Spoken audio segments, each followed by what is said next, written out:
Welcome to Real Reviews, where we take a look at major Hollywood releases and let you know if they're worth your time, money, and patience. I'm your host, Walter Banasiak. Joining us today is Governor State University MFA graduate and independent filmmaker, Leah Kovtunenko. Since graduating in 2012, Leah has kept very busy. In addition to promoting her documentary thesis film, The Veiled Messiah, she has been working on many projects both here in the U.S. and overseas. We here at Real Reviews are excited to welcome Leah to the show. Thanks for coming on, Leah. Thank you for having me. Absolutely. So let's start from the beginning here. What's the first thing that got you interested in movies in general, and when did you realize this is something you want to do for a career? Well, I first got interested in movies when I was watching the original Willy Wonka, and it's the part where they open like the factory doors to the candy, and when I saw the colors and the set design and everything like that, not knowing that obviously when I was younger, but that was when I was like, oh, movies are amazing. Yeah. But it wasn't until after I had gotten my media communications degree that I didn't know what to do, and then I was asked by one of the film professors here, do you want to help out on set? And I said, okay, and so I was on set, I think, for over 12, 14 hours, and I didn't even realize it. It was like a flash, and that's when I knew it was something I really enjoyed. So. Cool. So how old were you when that was? 22. 22. So you got into it a little bit later. Yes. Okay, great, awesome. So why did you choose cinematography as your area of expertise? Very simple. I hated editing, and it was just one of those things where I liked the freedom to be creative, to actually pick up the camera, to compose shots myself, figure out framing, all that, and it was just something that seemed very natural. Right, okay. Well, in a lot of your work, religion is a big theme. What is your personal religious background?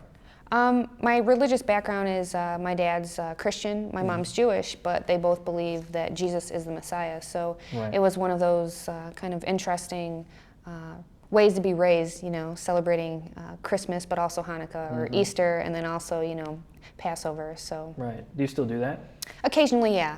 Yeah. Now it's more, Americanized, so sure. It's not as religious on any realm, but it was a good cultural upbringing. Okay. So what would you consider yourself then? I consider myself a Messianic Jew. I'm a Jew that believes Jewish scripture. Right. And I also believe that Jesus is the promised Messiah that our people have been waiting for. Right. And there's a sect of those. Yeah, it's actually growing. Worldwide, there's probably about 500,000. Oh, okay. So. Awesome. Okay. So how do you keep your faith while working in the film making industry? Good question. It's kind of hard and challenging. A lot of the stuff that I get asked to do sometimes doesn't really flow with my own personal morals or mindset or ethics along those lines. But I just kind of let God decide what He wants me to do and what He doesn't want me to do. And so far, I haven't been disappointed. And I just primarily work with a lot of Messianic ministry, but at the same time, I do get a lot of freelance gigs elsewhere. Right. So. So your thesis, we mentioned earlier, The Veiled Messiah, it's a short documentary film about Jews who believe in Jesus, about Jesus being the promised Messiah. How did the idea for the documentary first come about? So I was kind of torn, not knowing what to do for my thesis. I knew I wanted to do something biblical in terms of theme, but I wasn't too sure. And my mom had suggested, why don't you do something about being a Messianic Jew? And I'm like, Mom, come on, nobody knows what that is. I don't want anybody to know about Messianic Judaism. And then I kind of felt really convicted about it, Why shouldn't I share that story? Because there's a lot of controversy, and being that it was a documentary film, controversy is where you want to be at. Right. So then I kind of relented and was obedient to the Lord, and so I made the film. Right. It turned out pretty well. Thank you. So you went overseas to film a lot of, not just the B-roll, but interviews for the documentary and everything. What was it like going over to Israel, and how did people react to you shooting this film? Well, it's something that you have to be really careful with in Israel, being that the culture is primarily, actually Israel is about 80% secular and only 20% religious, but if you mention or come across as being Messianic, they get very upset. Because they feel like you're trying to steal other Jews away from Judaism. Right. And so it's something that when I was filming the interviews went fine, but getting some of the B-roll of what they call sortie, it's when they start talking to people on the streets and handing out pamphlets. A lot of the people were getting upset, ripping up pamphlets, telling them to leave them alone.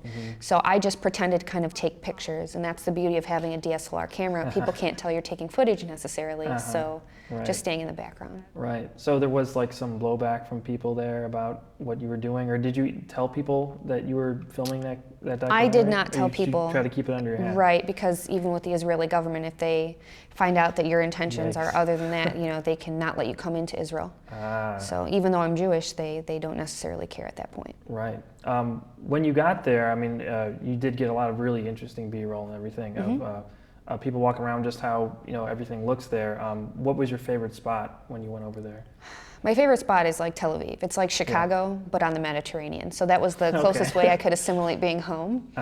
But just the culture, I used to think people were arguing on the streets and yelling at each other, but that's just typical Israelis having conversation. Right. So they're very loud naturally and very animated. So that was interesting seeing that, type of culture. But just everywhere in Israel is absolutely beautiful. So. Awesome. Yeah, it definitely came across in the movie too. Thank you. So what did you learn from the overall experience of making The Veiled Messiah? Like, what was the end game for you? Like, what did your journey teach you? Just, I think, to be true to myself. Essentially, it's one of those situations where you don't necessarily know how it's going to play out. So as long as I was doing what I ethically thought was right and being confident in what I was doing, I was going to let the Lord kind of make up the difference if there was something I missed or couldn't get to. And so worked on the film, and it turned out the way it turned out, and I'm actually really happy to have that, as a thesis for my first documentary. So awesome. Well, in the movie, there's a lot of interviews with people, with Jewish people, who said that they went through a big struggle when they took Jesus as their Messiah. I don't want to say the word converted because they said it's really not. It's a completion, right? Completion, right? If there's someone that's out there in that similar position, what would you say to them? Search the Jewish scripture. So if you look, and it's one of those things, not necessarily the New Testament, but if you look at the Old Testament, which is Jewish, and you look at Isaiah, which is one of the biggest prophets that the Jewish people had, if you look at Isaiah 53, it talks about the suffering servant.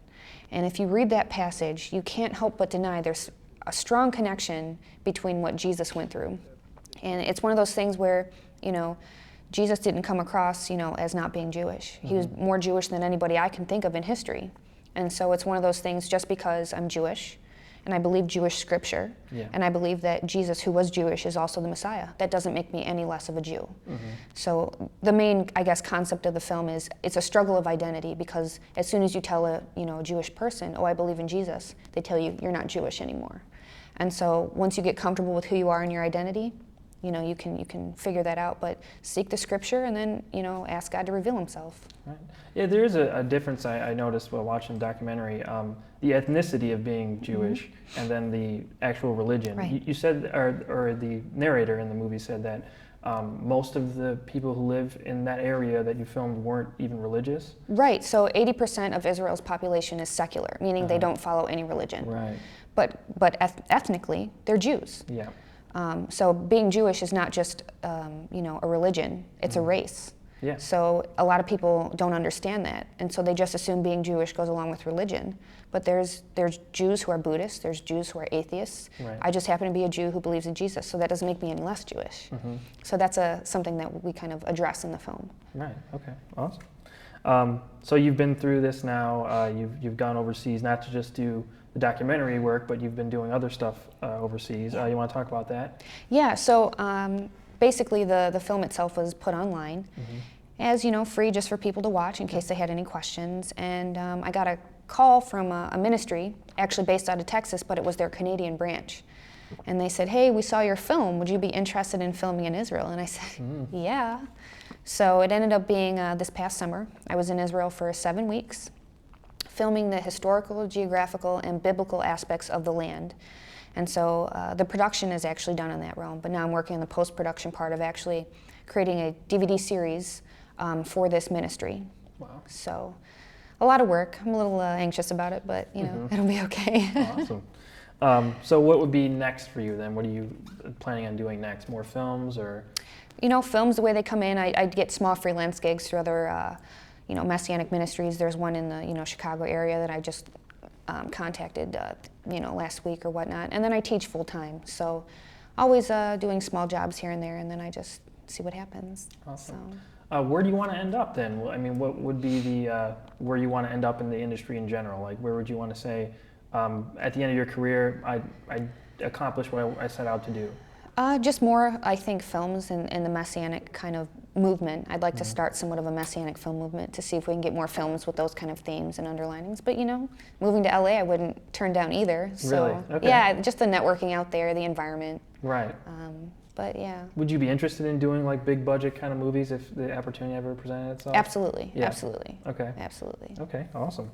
Well, that's going to conclude the main part of our interview, but now we have a little tradition here, Real Reviews, called the lightning round, where I ask you a couple quick questions, you give a couple quick answers.